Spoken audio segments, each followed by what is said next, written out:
Hi అండి. తెలుగు కథల ప్రపంచంకు స్వాగతం. ఇవాళ ఈనాడు ఆదివారం పుస్తకంలోని జీవి రమేష్ గారు రచించిన లౌక్యం తెలియని మనిషి అనే కథను వినేద్దామండి.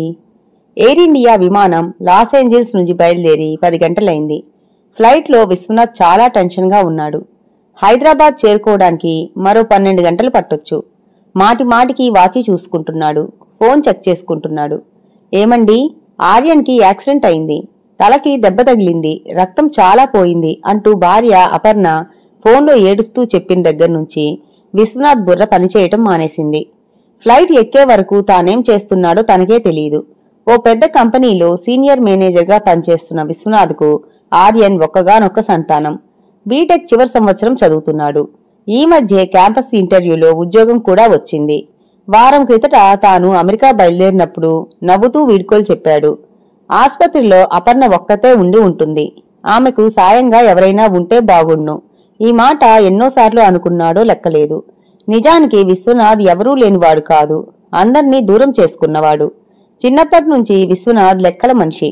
తండ్రి రామ్మూర్తిది కొడుక్కి పూర్తిగా విరుద్ధమైన పద్ధతి. కలో గంజో అయినా నలుగురితో కలిసి పంచుకోవాలనేది ఆయన తత్వం. కష్టాల్లో ఉన్నవారికి మాట సాయమే కాకుండా అవసరమైతే 10 పరకో ఇచ్చి పంపించేవాడు.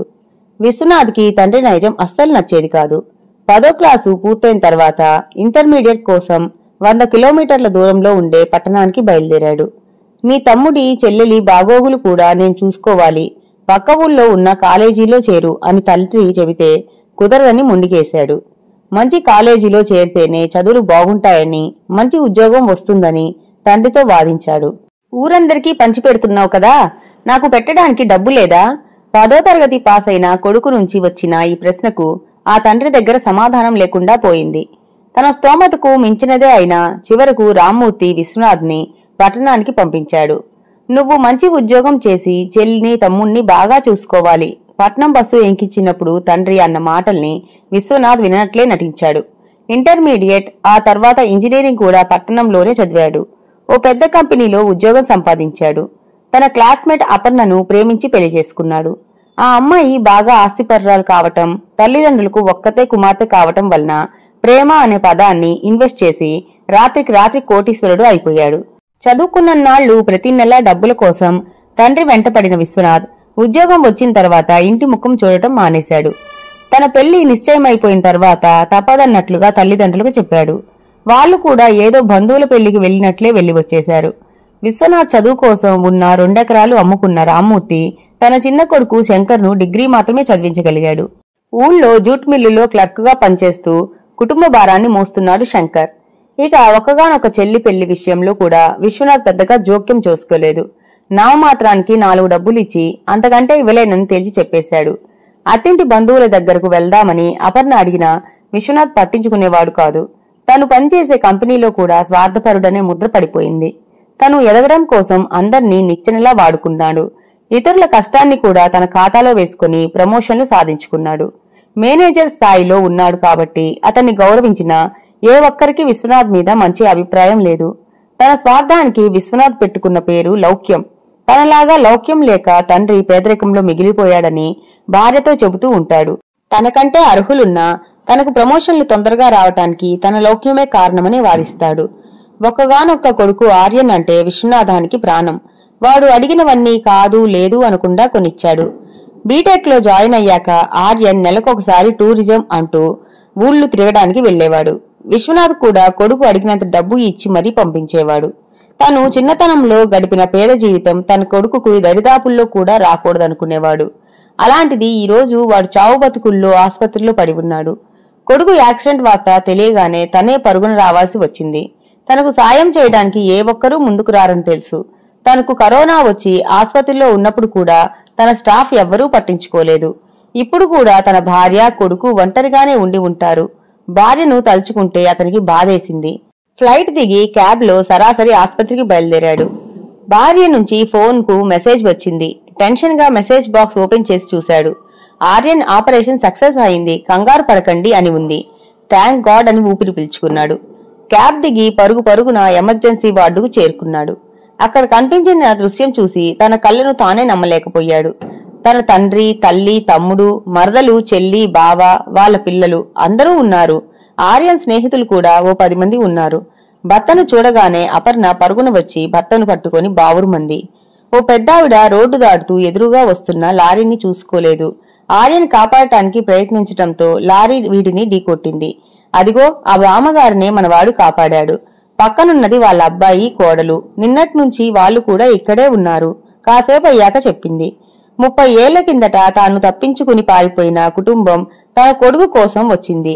ఆ గిల్టీ ఫీలింగ్ తో వాళ్ళ ముఖాల్లోకి కూడా చూడలేకపోతున్నాడు. ఈలోగా నర్స్ విశ్వనాథం దగ్గరకు వచ్చింది. సార్, మీ అబ్బాయికి బాగానే ఉంది కదా, అతని ఫ్రెండ్స్ కి ఈ విషయం చెప్పండి. నిన్నట్నుంచి వాళ్ళంతా ఆస్పత్రిలోనే ఉన్నారు.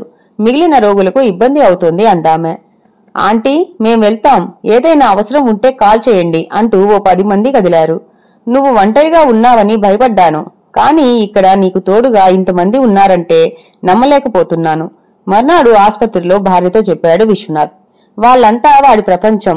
మీ దృష్టిలో మన అంటే మనం ముగ్గురమే, కానీ ఆర్యన్ దృష్టిలో మన అంటే బంధువులు, స్నేహితులు అందరూ. చివరకు ప్రాణాపాయంలో ఉన్న ఓ బామ్మగారు కూడా వాడి జీవితంలో భాగమే. కన్నీళ్లు తుడుచుకుంటూ చెబుతోంది అపర్ణ. వాడికి మనిషి అంటే ఇష్టం. 10 మందితో కలిసి ఉండటం అంటే ఇష్టం. ఉన్నదాన్ని నలుగురికి పంచిపెట్టడం అంటే ఇష్టం. వాడు టూర్ అంటూ ప్రతి నెల ఎక్కడికి వెళ్తాడో తెలుసా? మీ నాన్నగారింటికి. ఆయన ఒళ్ళో పడుకొని నానమ్మ చేతి గోరుముద్దలు తినటానికి వాడు అక్కడకు వెళ్తాడు. మీ తమ్ముడి 2 పిల్లల చదువుల గురించి ఆలోచిస్తాడు. ఫీజులు కడతాడు. పండక్కి బట్టలు తీసుకువెళ్తాడు. మీ చెల్లి ఇంటికి వెళ్తుంటాడు. మేనత్తకు కొండంత ప్రేమను పంచుతాడు. ప్రతి నెల వాడి అకౌంట్లో వేసే పాకెట్ మనీ, వాడి పేరు మీదున్న ఫిక్స్డ్ డిపాజిట్లు మీద వచ్చే వడ్డీ, ఇవన్నీ వాళ్ళ కోసం ఖర్చు చేస్తాడు. తనకు ఉద్యోగం వచ్చిన తర్వాత మీ ఊళ్ళో 2 ఎకరాల పొలం కొనిస్తానని మీ నాన్నకు మాటిచ్చాడట. పెద్ద కొడుకుగా మీరు చేయాల్సినవన్నీ ఆ ఇంటికి పెద్ద మనవడిగా వీడు చేస్తున్నాడు. మీ వాళ్ల ప్రసక్తి తీసుకురావడం కూడా మీకు ఇష్టం ఉండదు. అందుకే మీ ఊరికి వెళ్తున్న విషయం వాడు మీకెప్పుడూ చెప్పలేదు. కాలేజీలో కూడా ఆర్యన్ అందరివాడు. ఎవరికి ఏ కష్టం వచ్చినా తను ముందుకొస్తాడు. చేతనైన సాయం చేస్తాడు. వాడికి యాక్సిడెంట్ అయిందని తెలిసిన తర్వాత ఆస్పత్రి అంతా వాడి ఫ్రెండ్స్ తో నిండిపోయింది. వాళ్లను కంట్రోల్ చేయటానికి స్టాఫ్ చాలా ఇబ్బంది పడ్డారు.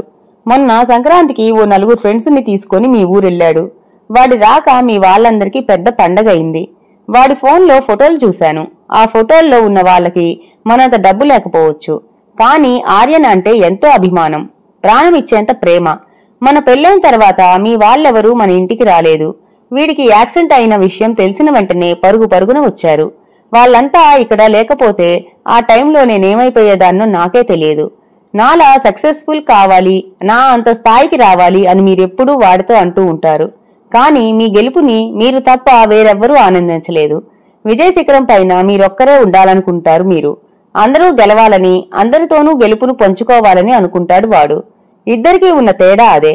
చాలా రోజులుగా తన కడుపులో దాచుకున్న బాధని వెళ్లగక్కిందామె. వాడికి క్యాంపస్ లో ఉద్యోగం వస్తే మీ వాళ్ళంతా వాళ్లకే ఉద్యోగం వచ్చినంత సంబరపడ్డారు. వాడికి ఉద్యోగం రావాలని మీ నాన్న వెంకటేశ్వర స్వామికి మొక్కుకున్నారట. ఆర్యన్ అందరినీ తిరుపతికి తీసుకెళ్తానన్నాడట. రిజర్వేషన్ కూడా చేయించాడు. మీరెప్పుడూ అంటూ ఉంటారు బ్రతకానికి లౌక్యం కావాలి అని. కానీ నా అనుకునేవారు 4 మనుషులు ఉంటే చాలు, హాయిగా బ్రతికేయవచ్చు అని వాడు అనుకుంటున్నాడు. వాడు బొత్తిగా లౌక్యం తెలియని మనిషి. కన్నీళ్లు తుడుచుకుంటూ అందామె. ఆ చివరి వాక్యంలో వ్యంగ్యం విశ్వనాథానికి అర్థమైంది. భార్య మాటలన్నీ వింటూ తలదించుకొని మౌనంగా కూర్చున్నాడు. తాను ఎవరూ అందుకోలేనంత ఎత్తుకు ఎదిగాననుకున్నాడు, కానీ ఎవరికీ అక్కర్లేనంత ఎత్తుకు ఎదిగాడనే విషయం ఇప్పుడే బోధపడుతుంది. అతనిలో జరుగుతున్న అంతర్మదనం అపర్ణకు అర్థమైంది. ఎమర్జెన్సీ వార్డు ముందు కూర్చున్న తండ్రి దగ్గరకు వెళ్తున్నాడు విశ్వనాథ్. పక్కన ఉన్న కుర్చీలో కూర్చొని ముడతలు పడ్డ తండ్రి చేతుల్ని పట్టుకున్నాడు. ఆర్యన్ కి బాగైన తర్వాత అందరం కలిసి తిరుపతికి వెళ్దాం నాన్న అన్నాడు. ఆ మాట అంటున్నప్పుడు విశ్వనాథ్కు కన్నీరు ఆగలేదు. తండ్రి భుజం మీద తల ఉంచి వెక్కి వెక్కి ఏడుస్తున్నాడు. తను చేసిన తప్పులన్నీ ఆ కన్నీటితో కరిగిపోయేలా. ఇంతటితో ఈ కథ సమాప్తమండి. ఈ కథ గనక మీకు నచ్చినట్లయితే లైక్ చేసి, షేర్ చేసి, కామెంట్ చేసి మన ఛానల్ కి సపోర్ట్ చేసేయండి ఫ్రెండ్స్. ఇక ఉంటానండి. By by.